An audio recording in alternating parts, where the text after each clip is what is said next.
যে 15ই আগস্ট কিন্তু কোনো বিচ্ছিন্ন ঘটনা না, এটা সূত্রপাত হয় মুক্তিযুদ্ধ চলাকালীন অবস্থায়। আমরা বুঝতে পেরেছিলাম যে বাংলাদেশের মুক্তিযুদ্ধটা অ্যাকচুয়ালি কাদের ইন্টারেস্টে হচ্ছে। এটাকে আমাদের ইন্টারেস্টে হচ্ছে যে আমরা আমাদের দেশ যুদ্ধ করে স্বাধীন করব, নাকি এটার পেছনে অন্য কোনো উদ্দেশ্য কাজ করছে। যখন 7 দফাতে চুক্তি করে নজরুল ইসলাম আর তাজউদ্দিনকে পারমিশন দেওয়া হলো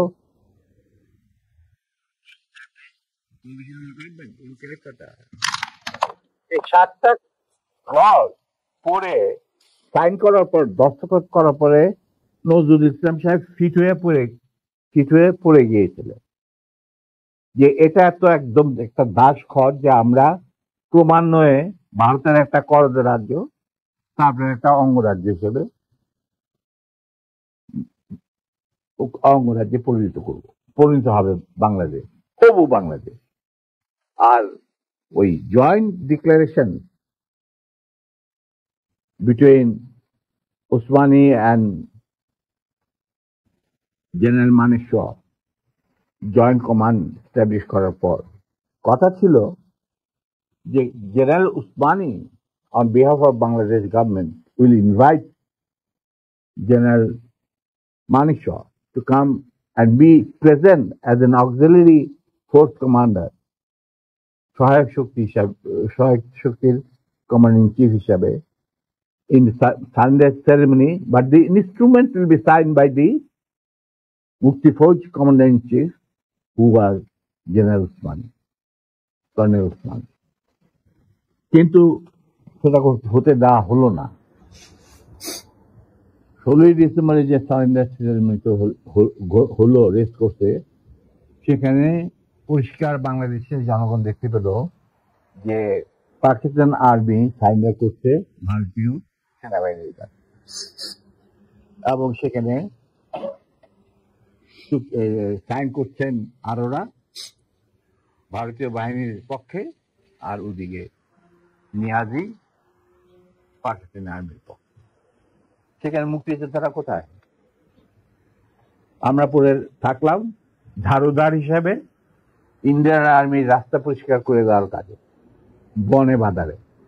আমাদের কি কোনো শহরগঞ্জে ঢোকার পারমিশন দিল না মুজিব সরকার, মানে তাজউদ্দিনের সরকার, আওয়ামী লীগ সরকার।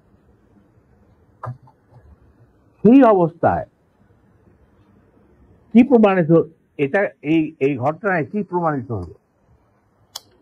ইন্ডিয়া প্রমাণ করলো সারা বিশ্বে যে বাংলাদেশের জনগণ নিজেরা যুদ্ধ করে দেশ স্বাধীন করেনি। বাংলাদেশ নামক একটি রাষ্ট্র প্রিমেচুরলি জন্ম দেওয়া হয়েছে as an outcome of Indo Pakistan war, যেখানে ইন্ডিয়া জিতেছে। এইটা হলো ইতিহাসের শুরু। তারপর মুজিবকে যখন ছাড়া হলো, সে তো কিছুই জানতো না যে দেশ স্বাধীন হয়েছে, কোন মুক্তি ফৌজ বলে কিছু ছিল, হাজার হাজার লোক দেশচ্যুত হয়েছে, প্রাণ হয়েছে, কিছু জানতো। তাকে যখন ছেড়ে দেওয়া হলো, তখন ইন্দিরা গান্ধী তাকে পাকিস্তানে ফোন করে বলল যে, ফোন করলো মুজিব, ফোন করে বলল যে আমি দেশে ফিরে যাচ্ছি। তখন ইন্দিরা গান্ধী যাওয়ার আগে আপনার সাথে দেখা করে আমি আপনাকে কিছু কথা জানতে চাই। তো তখন ইন্দিরা গান্ধী বলল, কিছু কথা তো জানাবেন, আপনি ফোন না করলে আমি আপনাকে ফোন করবেন, আপনাকে ঢাকায় সব আপনি যাবেন, আপনি নয়াদিল্লি হয়ে যেতেন। মুজিব সেটাই করলেন, তিনি চলে গেলেন নয়াদিল্লি, লন্ডন হয়ে। সেখানে কি হলো, যে 7 দফা চুক্তিতে সাইন করার পর প্রবাসী সরকার গঠন করেছিল তাজউদ্দিন আর নজরুল ইসলাম, সেই আওয়ামী লীগ বাংলাদেশে ক্ষমতা গ্রহণ করলো সারেন্ডারের পর ওই 7 দফা ভিত্তিতে। এবং সেই 7 দফাতে মুজিব স্বাক্ষর দেওয়ার পর ফিরে গিয়ে তিনি ক্ষমতা নিজে হাতে নিয়ে নিলেন।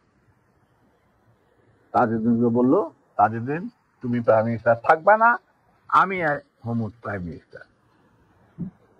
তারপর কি হলো?